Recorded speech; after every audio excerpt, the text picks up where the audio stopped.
Центральна виборча комісія Російської терористичної федерації стверджує, що ще не перевіряла підписи Бориса Надєждіна, так званого опонента і кандидати в президенти Росії, тому що він тільки що приніс їх до Центрвиборчкому. І так, дійсно, Борис Надєждін прийшов, приніс і здав підписи, які він збирав упродовж кількох місяців на підтримку своєї кандидатури від росіян, які висловлюються проти режиму Путіна, проти війни, розв'язаної ним, і додають голоси своєї підтримки до Надєждіна, який позиціонує, чи принаймні вже волею-неволею сам від себе, який починав як ставленик від Росії, від Кремля і, як називають наші політологи, лялькою Кремля. Тепер він уже себе сам говорить, що він антивоєнний кандидат. Звісно, миру в ньому мало, і слів, що він виведе російські окупаційні війська з нашої території на законні кордони наші і забере їх до Росії, і визнає, що путінський режим незаконно анексував Крим, незаконно окупував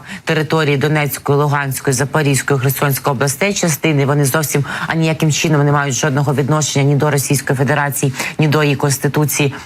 Він це все не говорив, але, ймовірно, десь так думає, може трохи боїться, бо за це ж посадять одразу. Я нагадаю, що Надєждін зібрав більше 200 тисяч підписів. Він понесе лише ті підписи, які були зібрані на території Російської Федерації, тому що за нього віддавали підписи і емігранти з Росії, але їх не буде, звісно, рахувати Центральна виборча комісія. Це вже ворожий захід, як вони можуть це порахувати. Я нагадаю, що Путін поніс 315 тисяч голосів до ЦВК, а буцімто за нього зібрали підписи більше мільйона. З цих 315 тисяч 91 лише підпис визнали нелегітимним, таким, що не відповідає. А головна інтрига зараз зберігається в тому, яка доля взагалі чекає на підписи, зібрані Надєждіним. Чи зареєструє їх ЦВК і його, відповідно, вже як кандидата в президенти, з кандидатів в кандидати.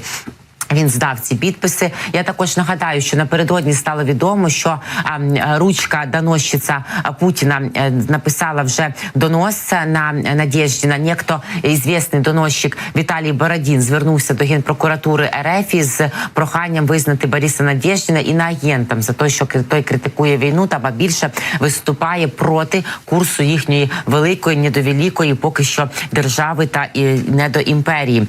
І тому, що він це зробив на фоні зростання популярності постаті Надєждіна, чи то Надєждіна як явище, чи то останньої надіжди серед росіян, які все-таки проти війни і проти Путіна. Як говорили ми буквально кілька хвилин тому з Ігорем Яковенком, російським опозиційним журналістом, таких дійсно є в Росії орієнтовно 20%, а можливо і більше. Життя в країні-агресорці не дозволяє провести паритетні до реальності соціологічні опитування, але судячи з настрою, судячи зі спілкування, хто з ким спілкується з російської опозиції, з мешканцями Російської Федерації, та й поведінки деяких з них, можна скласти картинку, що таких може бути навіть більше, просто поки один іде ставити підпис за Надєждіна, ще 10 можуть таки боятися репресивного катка Російської Федерації і в думках ставити підписи теж за нього. А власне 200 тисяч поніс, будемо за цим пильно стежити. І я нагадаю, що на ось цих передвиборчих скачках, в так званих передвиборчих в Російській Федерації, стає все менше кандидатур, тому що буквально вчора 2 кандидати, теж кандидати,